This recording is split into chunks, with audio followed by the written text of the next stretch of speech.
સુરત સુવાલી બીચના ડેવલપમેન્ટનું ભૂત ફરી ગુણ્યું। 24-25 ફેબ્રુઆરીએ બીચ ફેસ્ટિવલ આયોજન।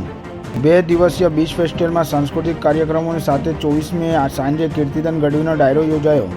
સુડાએ 10 કરોડ મંજૂર કર્યા છે, જ્યારે તબક્કાવાર 3 વર્ષમાં પ્રોજેક્ટ પૂરો કરાશે। 7 વર્ષ પહેલાં દિવાળીમાં ફેસ્ટિવલ યોજાયો હતો, ત્યારે પૂરતી સુવિધા ન હતી। હવે સુવાલી સુધી 7 કરોડના ખર્ચે નવો રસ્તો બનાવી શૌચાલય સહિતની સુવિધા બનવાઈ રહી છે। 24 અને 25 મે સુવાલી ખાતે ફેસ્ટિવલ તો યોજાશે, જેમાં ખાવાના શોખીન સુરતીઓ ફરવાની સાથે અહીં ખાણીપીણીની પણ મોજ માણી શકે। અહીં ફૂડ ફેસ્ટિવલ સાથે સાથે ક્રાફ્ટના સ્ટોલ, સેલ્ફી પોઈન્ટ અને ડાંગની વસ્તુઓને પ્રોત્સાહન આપવા વિવિધ સ્ટોલ પણ મુકાશે।